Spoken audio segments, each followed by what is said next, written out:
I'm here with art culture Gail Wild, and Gail is making beautiful snowflake art.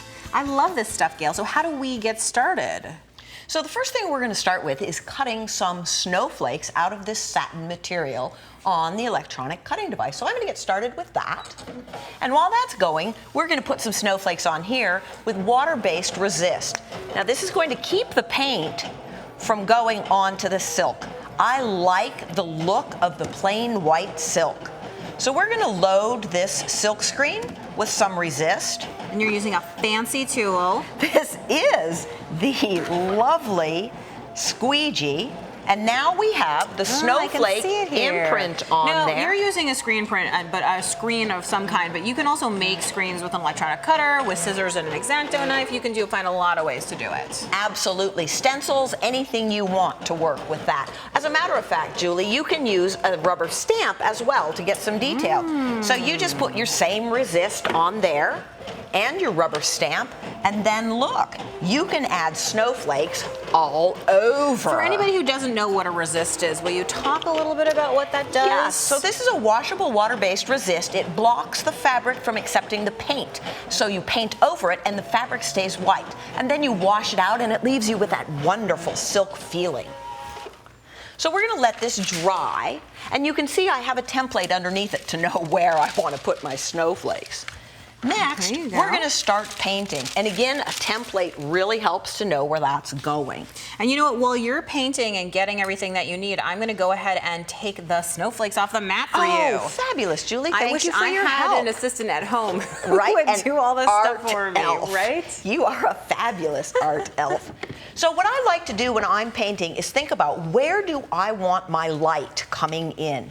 And in this one, what I'm looking for is to have this pool of light, and then, of course, never enough color, maybe some of this fabulous raspberry to boot, right? Ooh, it looks, I love the way that the sort of watercolory pooling together, melding together, you really get that feeling of just wicking through that fabric.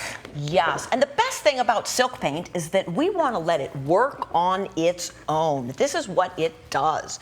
So we let that just, oh, you know what? I'm going to cover these snowflakes because, you know, our resist works, but we want those snowflakes white. So I'm just going to cover those up. So I was going to say, that's actually kind of another resist. You're doing a paper towel resist. Yes. Because there's so many different supplies that you can use to really create a resist when you need to. Exactly. So Julie. I finished peeling these snowflakes off, and I know you had a couple other that you had pre-cut, so I'm just going to stash them away until we need them later. Fabulous. Thank you, Julie.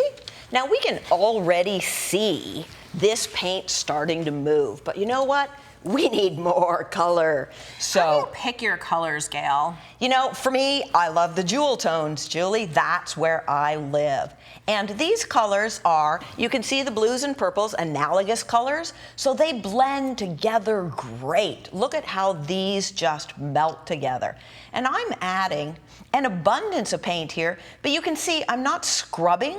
I'm just putting the color on the silk. So it looks to me like you're particularly focusing around the resist snowflakes more than any other area with some deeper, more intense color. Yes, that's very accurate, Julie. And if our brush is a little bit drier, then we can actually dry brush over this and you're pick getting all up the detail from that. Now, why do you not want to use a really wet brush for that? Because if you color your resist, then you're going to get colored silk. We love the resist because it keeps the silk white. And as we all know, snowflakes, yes, they are white. So it's resist, but it doesn't resist necessarily totally, right? You're getting a little bit of a tint. Exactly. And you can use that to your advantage. Like we'll see the edges of those work like that, you know, so we get some different colors. Now, here's an interesting thing that works with silk and silk paint. This is salt, and it's going to move this color around. So we've seen what the blending does. Now, let's see what happens as this silk works. So how long are you going to have to let that salt sit on there? And I'll scooch this out of the way for you. So what happens is the salt starts working, and we'll see it moving that around.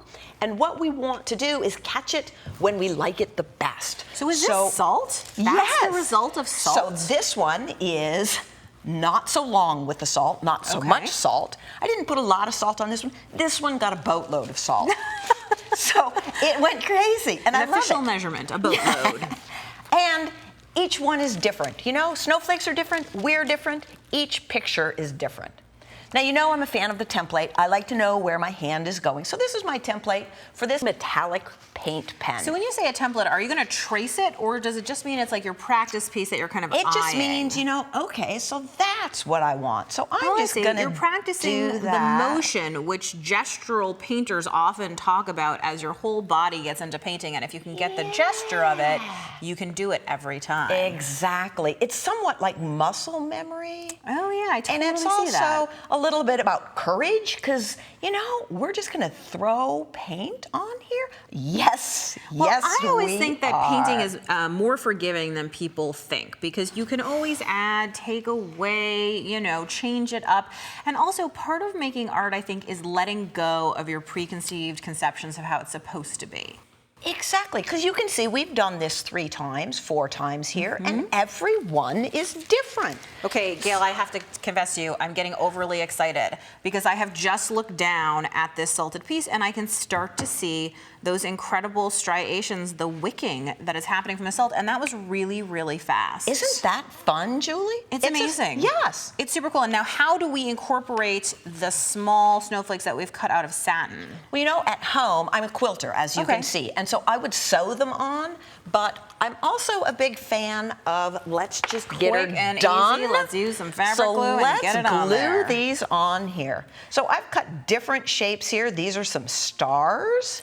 Now, one of the things that's so nice about satin is that it's shiny. Yes. As opposed to like regular quilting cotton or muslin or something like that. Right? It's really, and it gives you that sort of glistening effect that snowflakes have. So it's such a wonderful choice. It is. And you can dimensionalize these. You know, if you sew these on down the middle, then you're going to get snowflakes with edges, and we're gluing this one down, so we're going to get a different look. I've been known to use some of this like paint as glue. Yes, yes, that works too. And I mean, layering is never ending, right? We could just go all night here. You know that I would like to add a million layers at all times, constantly. Yes. Oh, that's so cool. And if I look at the finished snowflake pieces, I can see what a difference all of that detail work means, especially on this gorgeous piece that's completely quilted. Gail, this has been fantastic. Thank you, Julie. What fun. Thank you so much.